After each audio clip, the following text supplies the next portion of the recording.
bienvenue chez nous, vous qui nous suivez de partout où vous êtes, encore une fois. Merci d'être sur ces plateaux de Qui suis-je? Eh bien, Qui suis-je pour vous reçoit aujourd'hui un monsieur que nous connaissons peut-être ou que nous ne connaissons peut-être pas pour les autres. Et nous allons aujourd'hui essayer d'échanger avec lui. Et je pense qu'à travers cette émission, nous allons vraiment découvrir ce qu'il est réellement. C'est un brave monsieur qui a accepté de nous recevoir aujourd'hui chez lui. Eh bien, on reçoit sur ces plateaux un monsieur qu'on appelle José Nzita. Bonjour Véronique. Bonjour maman Véronique. Et bonjour à tout le monde de partout où vous êtes. Que Dieu vous bénisse et bonne fête de Pâques. Merci, que Dieu nous bénisse de partout nous recevons ces bénédictions. Et voilà, Papa José, premièrement, naïbité, frère José, pour frère José, pasteur José, évangéliste José, osa nani, osa frère, osa pasteur, prophète, évangéliste. Non, à frère José. Frère José, un frère dans le Seigneur, oyo aza na église na ye, un pasteur na ye. Nasambelaka naza ramasité, naza pe parvenu te. Je suis issu d'une église. J'ai un pasteur qui m'encadre. Donc je ne suis pas un enfant bâtard spirituel. Naza mwana na Nzambe oyo alana église na papa na ye ya molimo. Apparemment na mingi na bato yo basala bakombo lokola babino bo to bengaka ba star to mona ngo pe mingi na milieu politique na milieu bato bayebana kaka mingi na bino bayembi moto so bengi frère ba mona neti kitisi mais yo na mona eloko ngo ndimango facilement simplicité wana pona nini po baninga balinga penza susu bongo te comment balinga mo ba titre yo ka frère José. Maman Véronique, ma titre ezalango ba pesaka. Ce sont des attributions pour les autres méritées, pour les autres immérités, mais c'est une attribution quand même. Ma pesio, je ne sais pas, est-ce que ma titre est fonctionnel? Je ne sais pas. Ma copie sur titre, ils ont en fonction. Il y a le roi général sans fonction, colonel sans fonction. Ça dit quoi? Ce ne sont pas les titres qui nous amènera au ciel. Ok. Maman Véronique. Et loko yo, il faut battre la très attention à un mot. Combat ya ba titre yo, ils ont ça la batte belé, ba comme Lolendo, ba comme ça n'importe quoi. Alors que titre zanine. Titre ce sont les hommes de ba couper son titre. Mais Dieu qui est dans les ciels, est-ce qu'à ce moment on a titre ou apprécié? Est-ce qu'à ce moment on a une attribution à nos yeux? Voilà. Donc, je préfère être frère en Christ. Et si je suis dans le Christ, je suis dans Jésus, peu importe ma titre nabino. Dieu va chercher le cœur courbé vers lui. Dieu va chercher un cœur qui craint le Seigneur. Okay. Dieu va chercher une personne qui croit qu'il est Seigneur et qu'il obéit à la parole de Dieu. Okay. Mais c'est ce qui est important. Okolo balango oza pasteur, mais si tu n'obéis pas à la parole de Dieu, monike mukolo yo so yo okena ote. Okolo balango oza bishop, okolo balango oza nani, mais si tu ne fais pas ce que Dieu veut, zamba ozo ote. En fait, Dieu ne viendra pas chercher les dénominationnels. Okay. L'église banane, Dieu n'est pas là. Dieu a besoin d'un cœur courbé, d'un cœur qui croit. Point barre, maman. Frère, pasteur. C'est vrai, je sais qu'il y a le ministère que le Seigneur a confié à l'église. Et parmi le ministère, nous avons 5 ministères. Entre autres les apôtres, le pasteur, le prophète, les évangélistes et les docteurs. C'est ça. Mais Bible en Ephésiens 4, sur la version 8 qu'on a quitté, il les a émenés captifs et il les a fait des dons à l'église. Ils sont des dons à l'église. Quelque part, verset mon père Zoloba, vous êtes comme, vous n'êtes pas, mais vous êtes comme. Okay. On vous appelait les Zolobatés. Les autres sont comme apôtres, okay. Comme prophètes, comme docteurs, comme évangélistes. Mais si on t'appelle comme, c'est qu'il y a un véritable qui est là. Okay. Toi, tu es comme lui, comme le véritable. Donc, ils ne sont pas vraiment des apôtres. Ils ne sont pas vraiment des pasteurs. Ils ne sont pas vraiment des docteurs. Le vrai docteur, c'est Jésus. Et ils sont comme docteurs. Parce que Dieu les a attribué cette fonction juste pour l'édification de l'église. Ils sont serviteurs de Dieu. Il y a un serviteur digne de son nom. Un apôtre traité. Ok, non. Il va directement lui obéir au commandement de la personne qui lui a envoyé et puis faire le plaisir pas de vous mais de la personne qui l'a ordonné. Et loko yonde maman ezoboma et loko yonde aussi ça ba toute personnalité et loko yonde zo comme ça ba tout ba lolendo makasi et loko yonde ezo comme ça ba tout paix ba maladroit nakata makambo nzambe. Voilà, donc je suis un frère, ça ne m'enlève rien. Ça ne m'ajoute rien. Tant que frère José, na mitunaki avant na yamba na plateau, na lobi kaka na même lindi de wana na bi lelo koma ko benga bino ko zwa bino passe. Ko benga to yamba bino na ba plateau boy passe. Mais ça n'engage que moi, je me suis dit comment frère José azara facilement abordable sur bengi to le kana plateau ndi maranae. Mais quand même, oui, ça, il faut les reconnaître que aux en a combo la rata mboko yo. Aux hommes on a été comme qui ça n'a pas non pas l'équipe macasse. Aux a trop kita. Non. Aux a quand même élevé en. Non mais attends. En dignité, non. Attends, maman. Dieu fait grâce aux humbles. Okay. Et il résiste aux orgueilleux. Maman, pourquoi on a dit que ma orgueillé pour nous trouver résistance dans mission ça?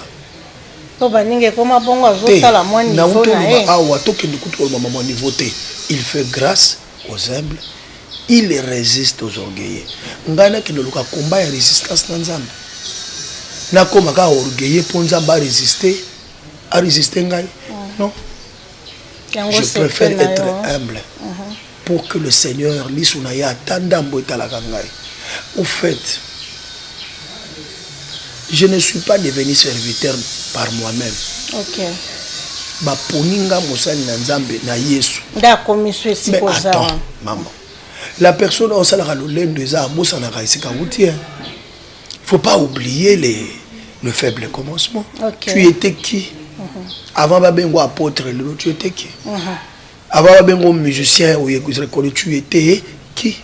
Bazong sa vidéo no akala. Balakso penan no zalaki. Est-ce que vous savez le lendo zo sala?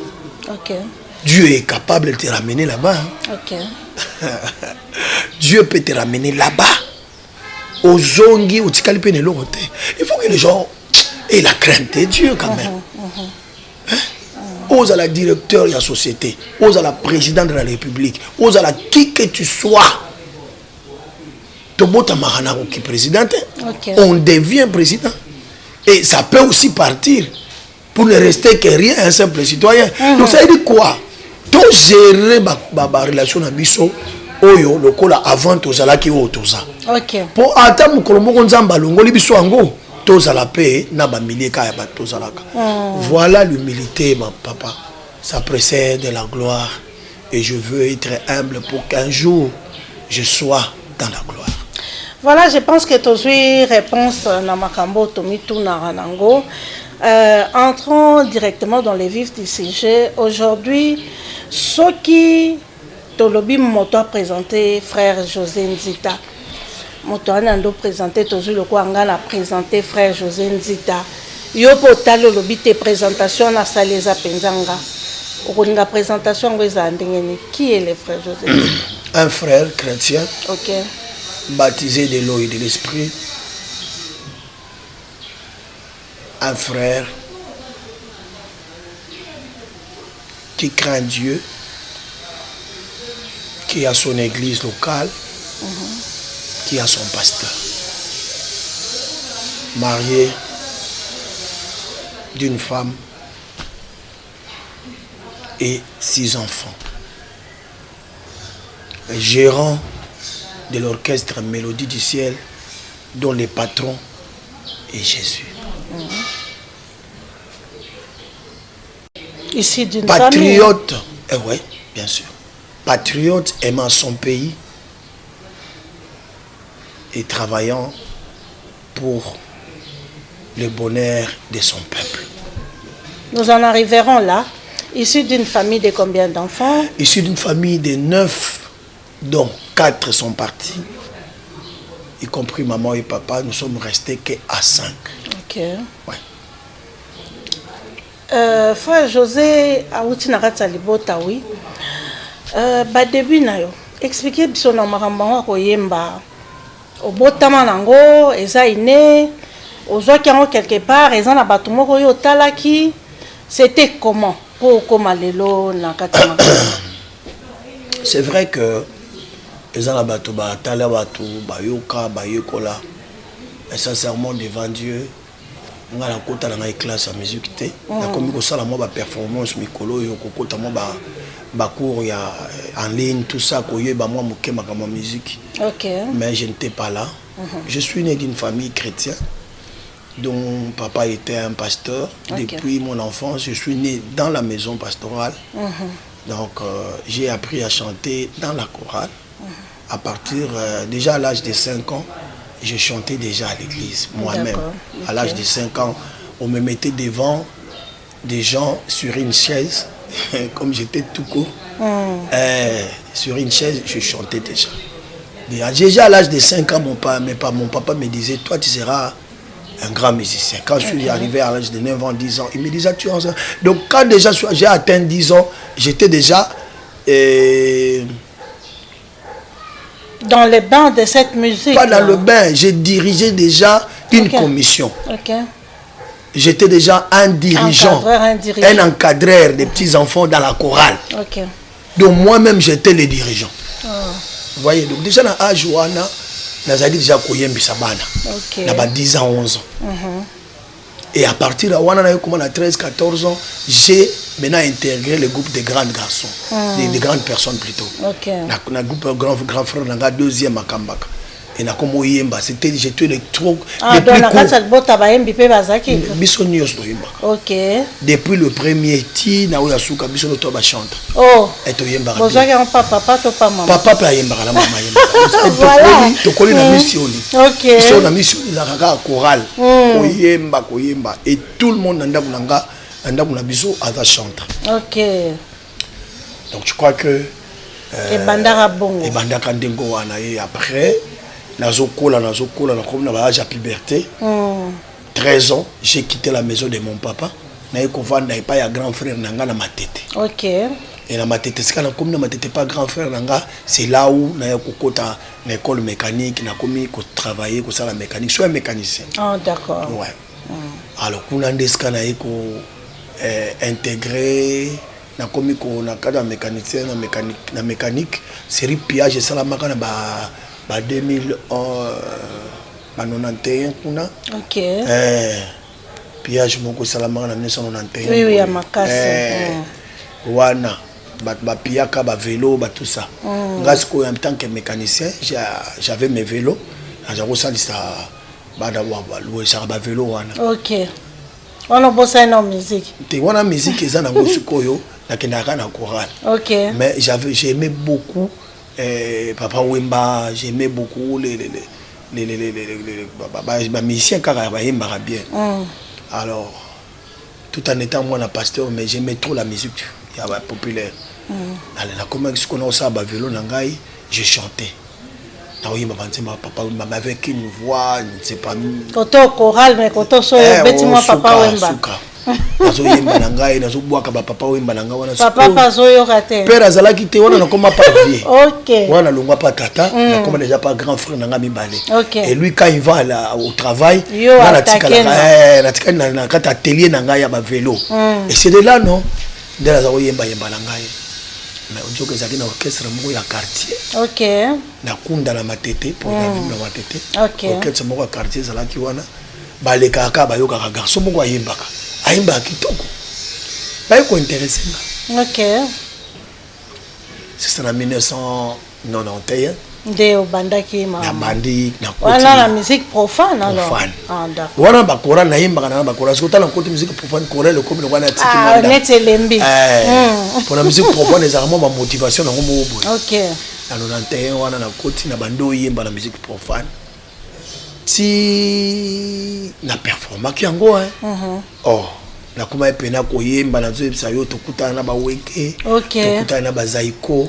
avant zaiko abeta biso to beta comme orchestre na soki monene pe la kangoni na matete na kata matete ezaki orchestre moko ezako rivaliser pe bato makasi voilà et to na yemba après na 1992 au changer non na yeko changer te na yeko connaître accident pour na zala mécanicien OK na sala rappel boulangerie OK je suis boulanger je suis électricien d'accord bâtiment aussi OK sikoyo biloko noso na tanga kiango na classe tango na yoko zo sikoyo mosala ya électricité na boulangerie moko de la place OK na komé pe kolinga koyekola pâtisserie kokangama pa tout ça ozape tout ça tout na koma sikoyo danger na kosala lipa OK moi ba mapa na mona na kwa mokonga na kosala boulangerie na beti yango na yebite mutako kana ngana kosala lipa azate naza suka na format pe batu kosala mapa OK ali se fait que na kati ya boulangerie wana j'étais comme électricien d'accord mais entre temps ce que mapa mais ça na za kokanga na ngai OK alors na électricité na za kosala wana un jour na sala ki imprudence moko na kena ko zongsa courant aussi longtemps na kataki ba four te oh là là siko ba four et ça les retour d'autant na tie epesi étincelle on a zika moni boko na ngaya OK apela moto tine longi oh là là la zika makasi la salaka 2 semaines na mona batete oh là là et à partir là on a ta on a kobika connaissant le Seigneur na biso na kufa kikuna ya kelifelo wana yo mo milobe ngai mona lobi na biso na kufa ki en tout cas na kelifelo pour la musique à mokili tout est permis OK basi et à moto kana consulter pe vient na biso edingo na matete mona to consulter vient na biso edingo vie bon toto yemba ka pesa biso pe makasi biso to yemba pe to sara ba succès alors là, il faut comprendre que le système wana na nzambe lingi simbate. OK. Personne a kufaki en tout cas sincèrement nzela na nzamba be. D'accord. Na bi na zongela nzambe. OK. Lorsque na zongaki je me suis fait baptiser en 1993. OK. Et la bandisco orchestre oyo. Et bandak liboso God's Glory. Après et comme mélodie. Mélodie 17. Til lelo yango ka mélodie 17. Depuis 1993. Tilelo de la Nzambe. OK. Parcours moko vraiment kitoko bien que mingi na niveau ya basali na Nzambe moi ba kobomba moko ezara po yo ka penza que na bandaki koto yo na mokili après na ye mi to bomba biloko eza ba ancienne chose ancienne vie moni Bible lobby, quand quelqu'un est en Christ, il est devenu une nouvelle créature. Les choses anciennes sont passées. Voici toutes choses sont devenues nouvelles. Ça veut dire témoignage kaka ya malamu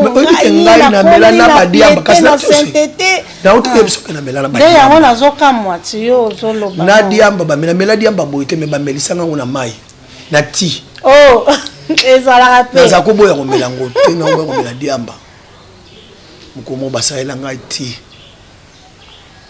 batia diamba na kati babi mekango oh na meki diamba na on était sinda gune tina omela tia sinda tango simba ngai e bouger au momuke na omona mutune te evimba suka les femmes kutu koloba te pona koto wana foka olinga basi OK voilà un peu vie na nga wana ezalaka mais quand je me suis fait baptiser OK la bandi musique na nga na 1993 je suis devenu une nouvelle créature. Ezaki facile changement. Non mais au tina monde mususu hein. Ezala pena facilité. OK. Moni monde wana poti kangolo baka nzamba alingi ozo ombima. Et un monde mon bleu akitoko eza mingi. Tu ne travailles pas. Tu as des femmes qui t'amènent de l'argent. Wa ba kop ba pesa ko bilamba ya ko pesa. Ba parisien bazo uta Paris bazo ya ba obla tso bilamba sika. Tu n'as pas le temps d'aller chercher les habits. Tu n'as pas le temps d'aller chercher l'argent. Tu as seulement des petites filles, des copines. Encore moi la bazo yiba yiba bambongo pe maman na bango bazo memela. Oza na mbongo liaka bien. Yo musano ka la pungi. OK. Zalaka mabundi. Obendi beauté. Obendi beauté. Faut benda ka ba beauté. Pourtant ba beauté on est ça là ki bambongo ça là. Eya. Voilà ma vie ancienne. Et Nzamba ça les sont grâce lelo. OK. Donc comme la kata msa Nzambe et toute cette vie là est passé. Comme il est passé. Ami d'enfance na yo na matete ka. Oh, ba ami d'enfance na ngai matete qui senso. Waza pire yo wana ke bendelo ba petit chéri. Pire ami na ngai lelo za pasteur. Ya solo. Il est pas comme balé boko mangambo. Il est pas comme un pasteur, le pasteur Arsène Toumba. Ti lelo boza. Ayaka tia wana ndako na ngai tozana yi. OK. De se consoler on est ensemble avec lui. OK. Voilà. C'est quand même important, voilà, na kotipe na question moko bimelinga tango zo répondre. Lelo relation na bino avant la kota bino na entre bino bassin na Nzambe. Pour lelo kotipe monde mbutu. Frère José to yo kaka yo penza na makambu te parce que toza na mboka ngo ya Congo. Bien que bisika bato bazaka mambo ezanga te mais mingi José Nzita yokana te na makambo moko boye ya mabe relation na yo na ba musicien profane o utaka pe kuna mingi mwa biloko yango mtu ebimisaka bino mwa ba santu te ba païen est-ce que relation bino na bango ezaka ndenge nini po bato so ba mona bino na bango epesaka neti bien te bozo gérant onene tozuneti frère José Nzita yo moko omona ezande ma Véronique fobo kenda na ondenge ni no ma fait Véronique ibandila makambo nyonso toza ba congolais. OK. Deuxièmement toza ba frère. Je ne peux pas lumière na ténèbres. Mais attends maman. Baza ba frère na ngai. OK. Baza ba artiste. Na cadre ya artiste musicien. Art chrétien zalate. OK. Art païen pe zalate. Toza ba frère na bango po tosalaka art musique. On ne peut pas être ennemi. Toza na ministère moko. Il y a culture et des arts. OK. Tous à la cana, association, musiciens, moko. Bien que tous les association musiciens chrétiens, mais ils sont aucun na imiko, ils sont aucun na soneka, toa qu'on a bisonios. OK. Ce qui nous sépare avec eux, tokabwani juste kaka na forme thématique. Bango babonde basemba yembela rabasi bongo nous chantons la gloire de Dieu. OK. C'est seulement ça. Mais il n'y a pas un synthèse spirituel, un guitare prophétique. Non. Ezakaka guitare. OK. Studio prophétique pesate. Ezakaka studio. Ingénieur prophétique pesate. Ezakaka ingénieur. OK. C'est quoi le problème dans les années de bandeko? Et là, on a bino beaucoup de inimité entre biso na bango. C'est lumière na ténèbres. Non. Bongo te. Muto asala ka ténèbres azanani. Muto pasa ka lumière azanani. N'est-ce pas l'évangile est venu vers nous qui étions pécheurs? Moi, avant d'être ici, na auto ça témoignage nangai. J'étais qui? N'est-ce pas un pécheur chantant dans la musique du monde? Mais aujourd'hui, il a plu à Dieu à l'ongolanga musique du monde comme un chrétien. Tabandotangelo. Débat ba auto kufa apôtre. OK. Sœur Meje, azawa mbapa chala comme sœur Maria. OK. Carlito Lassa a commis pasteur Carlito. Ah, Mandeko. Dieu fait exception des personnes. OK. Toina bangote, ils sont nos frères.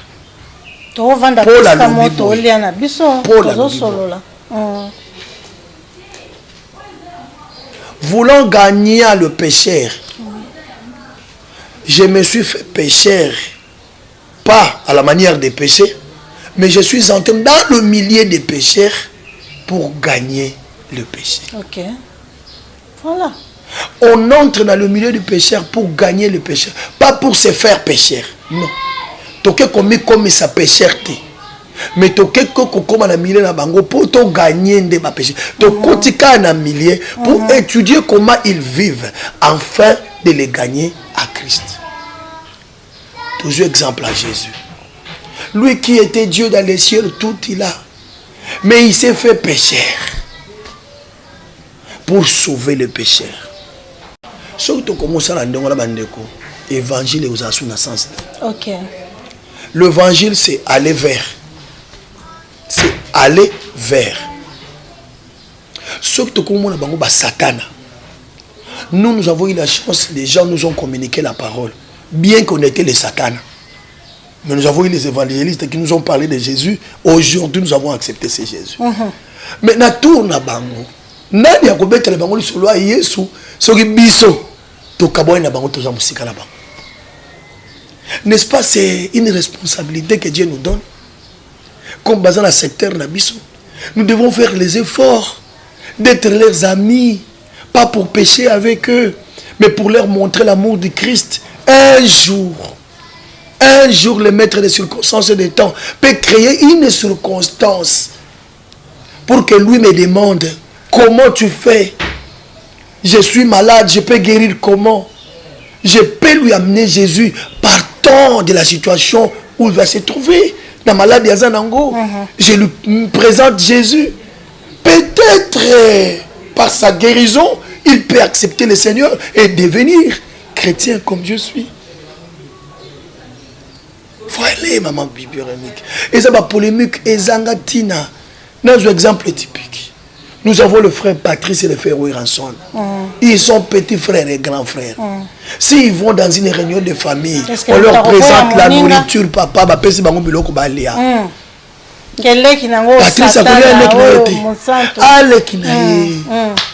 Moussala Wera Sala qui n'engage pas Patrice. Moussala Patrice a Sala qui peut engager Wera. Okay. Parce que Patrice a moi en Nzambe, il peut entrer dans la maison de Wera. Par sa musique. Par sa musique. Pour na ba naye et pour na mwasi naye. OK. Et partant de cela, Wera peut se convertir partant Yamakambo Patrice a Voilà. Mais Patrice ne peut pas accepter la musique de Wera chez lui. Donc ça ne sert à rien de les fuir parce qu'il faut apporter un plus dans voilà. Voilà. Dans la koyoka musique ya Kofi na balabala, c'est pas pour longtemps comme Kofi. So Kofi led so ginani. Na koyoka musique ya Fari na nzela na zo le kalinga batela comme Wario. Non. Lito inanga ba okata ngote. Je sais que ce que Zemba wana za Fali, wa za Wera. Mais tout ce qu'il dit là n'entrera pas dans. Mais bande qu'on a vu le msunde bazo pe cet évangile, il faut qu'on éviter. Nous sommes ici, c'est pas bien. Nous sommes ici pour apporter le clairage, c'est ça. Ok. Bandeko. Personne n'est allé au ciel, n'est monté au ciel. Tous habitons sur la terre. D'accord. Bon, on a quatre mabélés au Yozali. D'après ce exemple, on a là ces adultes kabana. Ok. Mais sur l'andi bango, baba pédé. Batabakis. Ba pédé. Ba science. C'est que l'ambo fait au la tate. Aucun avion pour te remettre en avion. Avion, mon frère n'y a ça là qui est en danza. Donc là, mon frère Christian, tu as ça qui avion. Tozo yeba pété. Ok, là, na Dubaï, tu es musulman, là, musulman, bah ça là. Hôtel, bah musulman, bah tandem, bah tchelo nadra, bah musulman, pompier, bah musulman, restaurant, bah musulman, nyos, bah musulman. Ok, dans Dubaï, tu es. Ce qu'on dit, mais on comme musulman forcément. Bon, ne coupe pas yaya. Bon, nous collons les sous musiques exactes. Et c'est exact.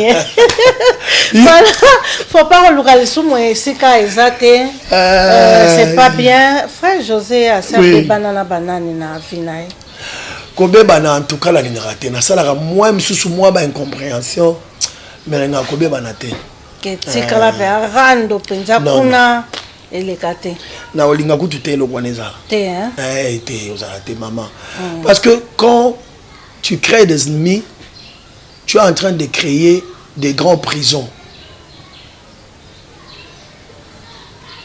Des grandes prisons dans mon thème. Ça veut dire, chaque fois que y a un ennemi, on me crée une prison dans mon thème. Chaque fois que y a un ennemi, on me crée une prison dans mon thème. Chaque fois on me crée une prison dans mon thème. Ce que plus vous avez un ennemi, plus vous avez une prison dans mon thème. Non, non, le pardon est une puissance qui libère. Anti-polémique, Kobanga. Non, non, non. Kobanga pas problème, Kobanga pas problème, il faut apprendre que moi modèle. Ok. Parce que ceux qui sont modèle peuvent vous aller les sous test il faut battre quand même aux moi modèle. Vous appelez ça mosali à solo. Mais ya bazo to finga mamingi. To finga matro. Musala nzambo wapi longwa wana. Poani ba oloba bongo parce que ceux qui moko kaka bebisi batu nyos ba koti bino na kata libulu moko. Alors c'est mieux ba erreur batu su basali ezala pona biso ba leçon. Voilà. Vous appelez na baninga na kata musique o ezape o pesa conseil. Bien sûr. Tozalaka vandi pas ensemble tozo solo là. Mais oui les cambo ezarani de maman. Les cambo ezalaka semence o ezakati ya moto. Moto mususu semence ezakati neza ya mabe kaka. A toteye. Cette semence là ebima kaka. Yo mona te ba orgueil. Orgueil atalati couper na li papa. Des fois quand on tambola na coupango ça dit azo le lende vandia c'est eze loko ezala kana kati OK et loko c'est to briser de kati na biso oko pia mutu toli mais soka briser kati na été toli wana esa ibote voilà mais on parle quand même yana ba to solo na bango ba musicien bele ba yaka pa na to solo surtout ba jeune musicien vous avez un bon terme na baninga maman naza na problème atana musicien moko tenza ma otala ngana likolo OK bango nyonso neti nani si on a un problème na ye mais ça ko créer un problème na ensemble ndeni na basai na nzambe pesate tete na ensemble ndeni nini OK ozo sambela me connaissant na ye tolo bana ate mais wana kombinani OK o sala roba est-ce que nzambe bakosa kai non non Mélodie du ciel les bandits na 93 composition de bosso ngamu na sala ki ngamu Nzemboni tokosanzolaka Yesu na bomoi na biso baso Alléluia po ete apesi biso pema na bomoi tokumisa ye Jehova Maranatha akangoli ngai lelo oyo alongoli ngai na bumbu ngana sanzola tokosanzolaka Yesu wala nzembo na ngali boso on a commis donc na ba rappel kuta na bisi bato fona yemba na ya nzembo na ngali boso na yembisi kasi oyebi yango te na yemba ngona mte sikona kana kimbaloyo loko eza semence na ngali boso na composa il faut na yeba oui oui la vanda ka yemso na tala nzembo na ngali boso ya yambongo album aliboso akoki ko bikisa na yeba nzembo kabela nzambe na yo pesa na motema mobimba ndeyo kozwa bongo album aliboso yango wana obandi tozomona pe banzembo kitoko esalami neti ngana nga oyo ngai nalapindai na bomoi nanga yelele ngai nakotika Yesu te. Sikoyo banzembo eze bele so na bina banda seke saka to ina ba eza soki album so eze bele mais ozana style no moko boye bandenge moko bo bimina bandenge moko omemi biso na Afrique du Sud ozoke na biso na ba ndenge nini donc soki c'est vrai tozaso totali nzembo akimia to moni ko memi biso na adoration mais so totali pena biloko na tobi oyo ata mutu muso asali yango tobi azwi papa jo azote boye bon au sait que inspiration ne utara wa ngai grand frère na ngami bale wana wa kolisa ngai nazali na kota na chorale na ye azalaki amoureux ya Bob Marley, ok, amoureux ya ba Peter Tosh, Eddie Grant, Jimmy Cliff, baba nyonso ezali ba reggae alaki amoureux na so nga style reggae na lula kango makasi pa ya grand frère na ok sikutana ye komona na ke na Zulu na kutani na Afrique du Sud na kutani na reggae men mo na Zulu, ok, na Afrique du Sud moko bazako benga ya azaki na kiri ba ko benga bango Zulu blanc azako yemba na Zulu moko boya mwindo Zulu blanc wa kufa, ok, ale mutamundi wana bote na Zulu blanc zali mutamundi akufa ale Zulu noir ya blanc lobi na oyemba ka lisute po Zulu noir akufi, ok, après na ekomona siko moko so abindi kuna, ok, azo yemba reggae sikoyo musique na yetel meza kitoko mingi na bité so na koyembela ka nzambe na yembela nzambe na style oyo, ok, pour style reggae za style moko ya ba voix de sans voix, d'accord, bato yo balingaka droiture, bato ba réclamaka liberté, ok, bato yo bateyaka vérité, et tout ça je comprends, yango bakanga bango mingi balingaka mingi babanga gouvernement te so que zo tambola mabe a oyemba ndenge bo tambusa a oyemba bino ke bobomi bato des styles yo c'est pas nga tambola bongo nga tamaka mwanzambe siko baki bona mwanzambe fona no yemba sikoyo repentance ya na yemba ba Kristo fiyele koyemba manzembo oyo zo mema olemba te manzembo na ngeza ka plus pa parole nzambe, oui oui, bakanganga photo ba moye telemi ba asali feti abengisi bato abengisi ba bona bango koya ba wana voilà donc style wana na linga kango mingi yango na kangama ki nango vraiment mingi et voilà au former pe bana ebele misu baza na Angola na Pointe-Noire na Kinshasa pe baza ebele naza na structure na ngai, oui bien sûr naza na structure na ngai le na TikTok, ok, la kisa talent, ok, kuna siko na linga ndenge nini nazwa ba musicien oyo baza na eloko, ok, ça eloko ça veut dire quoi ozo yemba biloko oyo bato bayemba na mute o lokota biloko ta lokota te, mais tu donnes le meilleur de toi, ça veut dire des révélations oso mutayuko nzembo yo qu'est-ce qu'il a chanté, qu'est-ce qui a chanté ça, donc ça et ça la bien, ok, na ça la suko na matisi oyembi so na retrouver loko wana kat na yo, ok, bon ça la concours et ba o ba meilleur chanteur tous bango na koti bango na studio na promouvoir. Ok, ozo salango déjà. Dans la studio, d'ailleurs, dans la 3e édition. Ok. 2e édition, dans la studio, dans la enregistrement, quand la mingi te ba clip na bango ninge banda. Ba difficulté ni ozo kutana ona musala parce que ba projet boza quand même ba projet ya malamu. Non mais après senga pe ba moyen. Bien sûr. Kasi ba moni ba émission to sala oyo. Ba tala ngo, ba to ma bazala kati. Ba to malamu bazala kati.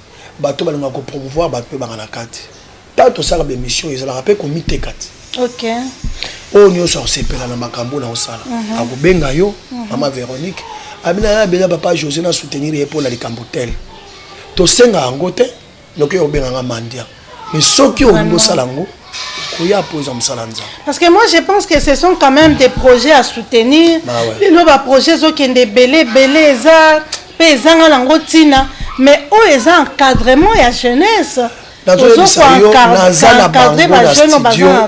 Et puis, aux Hollandais, nous vie spirituelle na bango. Parce que celui qui chante pour le Seigneur ne peut pas être un voyou. Il faut être un modèle local.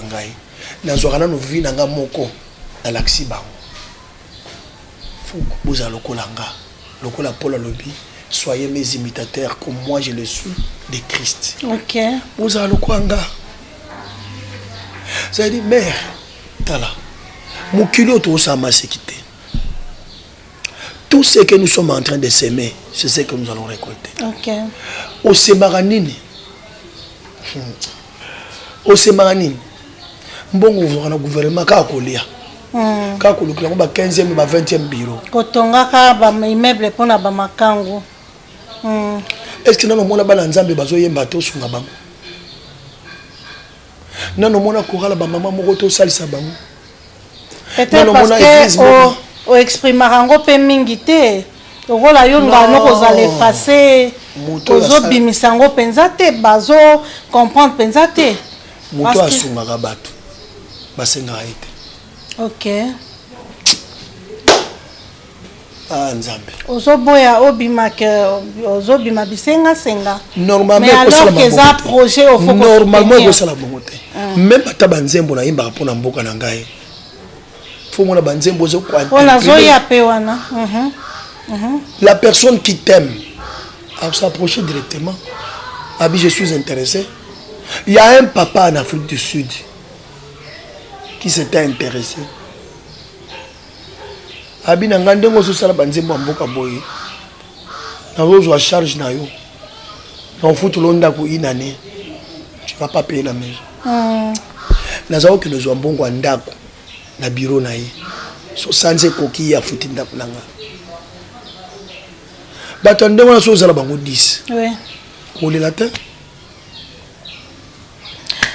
Je pense que le message est passé. Tozolo bakara tolinga. Je pense qu'il faut kolinga mututan waza vivant. Oh là là. Kolinga te mutu akufi po ekoma lelo mutu akombo akufi matangeza ya j'étais gouvernement en charge. Surtout bino bato boza bakombo. C'est comme ça la vie. Mais le temps où ça la bon je me bats seul. Personne n'a autour n'attend. Qu'est-ce que tu fais? Quelles sont les difficultés? Ça fait mal, hein? Très mal, mais bon, tout comme ça entend parce que Aza la contrôle. Voilà, Dieu est au contrôle. Ça fait mal, mais na musala ngo o umeli nango pe ba meilleur souvenir ezali. Meilleur souvenir koye bayo. OK. Ko la pesa nga ba famille partout dans le monde entier. OK. O vanda boy mutu mo aza na Madagascar au benga. Na kuna kenda kuna te na Philippines muta o benga yo. Na no kenda kuna te. Na Chine partout. Donc c'est Nzamba komisa biso bandeko ya mokili bobimba. C'est ça le meilleur cadeau. Na lola. On a pesi biso un jour. Donc kende lola. Mauvais souvenir. Naninga koloba ngo mingi te po et encourager bana Nzambe te. OK. J'aime garder les mauvais souvenirs. Ezana tina monte. Ata na yebisho isaloni. Faut na yebisho ko encourager yo. OK. Pour ko sala ko propulser. Depuis année moko boye, o mi pesi penza na banzembo mboka. Oza patriote, olingaka mboka na yo. Ouais, j'aime mon pays, na lingaka mboka na nga makasi. Souci nous ezozani po na mboka o. Souci la nga ezali ba Congolais ba comprendre que nous avons qu'un seul pays. OK. Le Congo. Mukolo ba boto la biso Congo.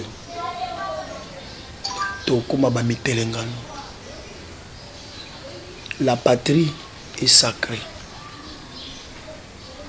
Et à battre ça semblant.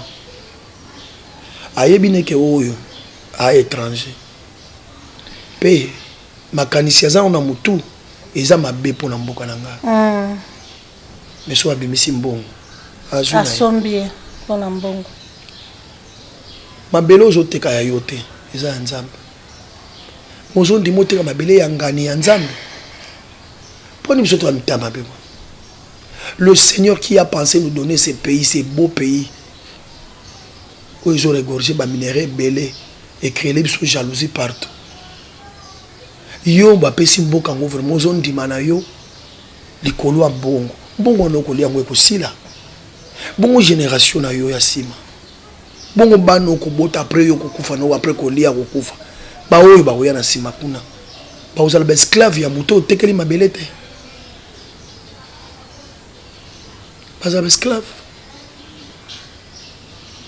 et là sonné tu vas aller dire quoi à Dieu?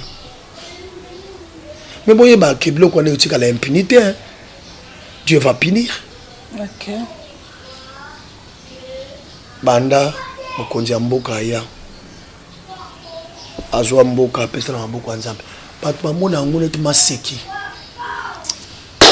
Le geste que le président fait de dire à Dieu, je te donne ce pays. Kamba mboko. Komisango yo kuma roi.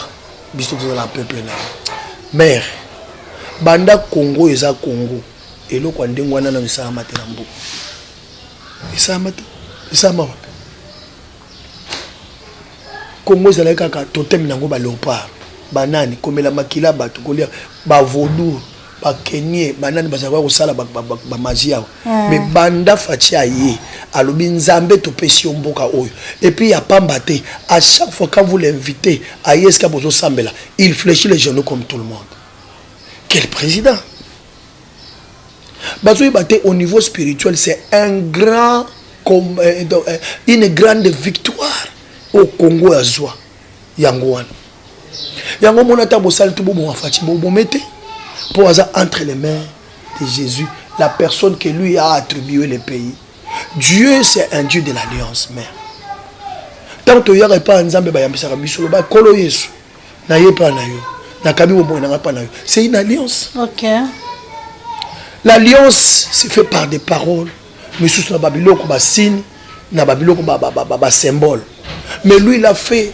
On a mis sur bateau. Et puis, tout le monde avait filmé. Na ba communauté internationale ba filmé qui est le Coran. Ça veut dire il a exposé Jésus liboso mokili mobimba. Est-ce que Jésus a kolinga fatia azo échec? Est-ce que Jésus a connu Gabanguna Bakota Namboko pour biso foi na biso ekende wapi?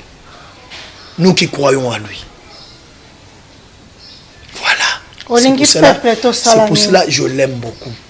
Et la lingaraye, mon continent à Mboka d'abord, parce que la Bible dit priez pour vos autorités.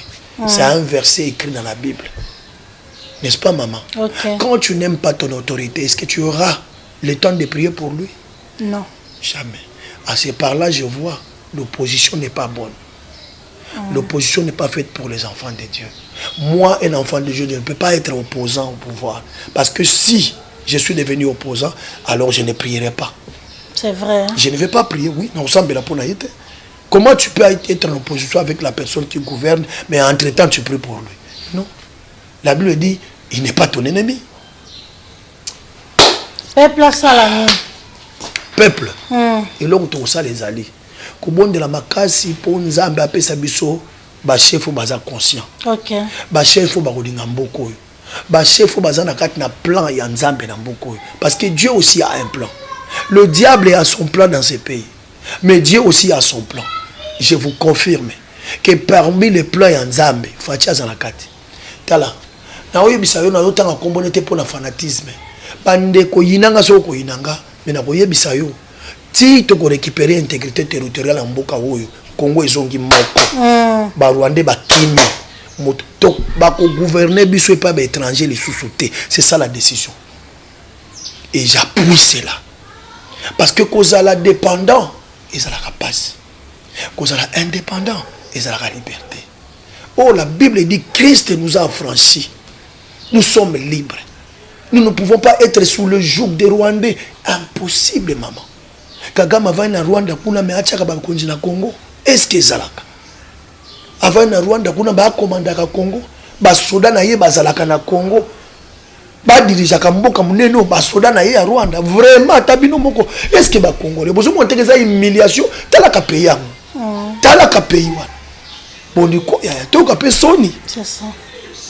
Ça c'est une responsabilité que Dieu nous a donnée. Voilà un peu. Souci nanga ezali peuple to koma conscient. Tozala conscient. Nous ne combattons, nous ne battons pas pour le faible président, non. Président Félix Tazali, institution, à Koleka. Mon président, les Égyptiens que vous voyez là, vous ne les verrez plus jamais. Kagame que vous voyez là, vous ne les verrez plus jamais. Que Dieu vous aide, mon président. Nous sommes derrière vous, toujours emboîter les pas, pour soutenir yo,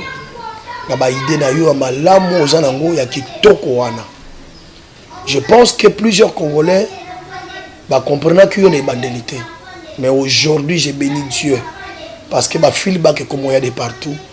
Ils comprennent maintenant que Oza Motinda Mina Nzambe Namboko. Fati Beton. Nzambe a pambola yo. Apeso makasi. Ya kosale la ye. Et moi je crois que makambo yo bandina ba américain faut que nangona mwandam. Parce que je sais que deal ya ba américain yo il se réaliser dans 2 ou 3 ans. Mais yo mandé aussi là. Na lingi kutute mutu mususu ya continuer deal wana. Na lingi okozwala moi temps o comprendre nanu ba américain ba yo sa na mboko. Après bongo otiki la bato baso. Souwe na ngai soki za ba congolais te talibango menga souwe na ngai continuer muke. Po okamba mboko oyo otikotika biso na kimia abongo kolo apesa yo oya kopesa lokwa msala na lingi yo mingi mokonzi na ngai kola pambola yo. Nous sommes là derrière pour soutenir, encourager les soldats au front et encourager la ministre. Mais liskambo moko to senga yo mokonzi eza que gouvernement zo bima ya sika kozola biso lisusu ba kotate. Ça veut dire ensemble atindele au 3 pepere da tindele au 4 d'ailleurs tout le monde ba pepere et comme nango ba parti ba rebelle ba parti ba nani. Donc oza sou na tante ya kosangana sangana na ba parti pour ça la gouvernement sinon te et boma yo lisusu lukanzamba tindela yo bato oyo ba kosala na yo ba oyo ba wuti de nil part ba wuti na bango na ba parti politique te ba ape belé na mboko oyo tona batama yele belé oyo kotia ba ministre. Donc là ba kota au mona au sala bien penzamba ozana yo.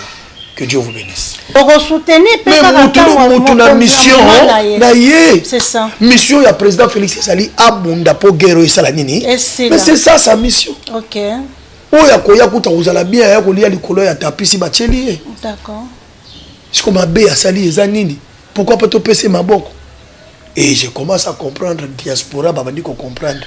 Les gens ont un langage à la diaspora comme il faut changer envers le président. Okay. Il faut comprendre qu'il ne vend pas les pays. S'il voulait vendre les pays, donc il devait être ami à Kagame. Okay. Alors je comprends maintenant que tous ceux qui sont amis de Kagame,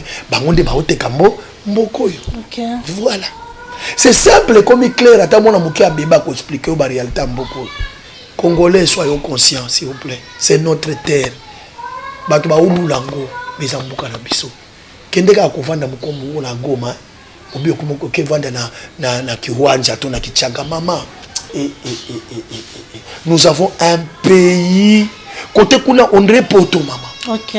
Tala design malili eza kuna net ka ezaka na Europe. Ngombe frais ozolia mafuta mama bela ngombe patate douce. Biloko ekola la mabele oyo. Ba céleri ba nini. Mais nazo biso maman mais non. C'est que c'est que les voisins envient. OK. Voilà, je crois que Congolais fongola miso. Mboko oyo eza.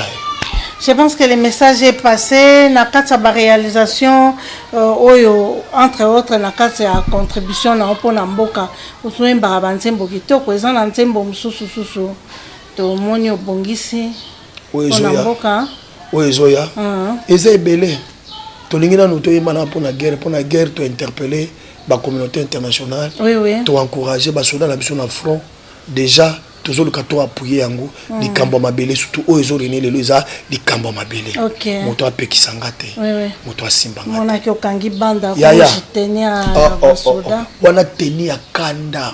Et puis na yemba nzembo na studio ma ya misho za kobima ngai. OK. Ukraine na wakakao communauté internationale nyoso batelemi. Biso yango 3 décennies bat bakufa kaka. yana tuni bango biso bampuku na bino to biso bantaba na bino. OK.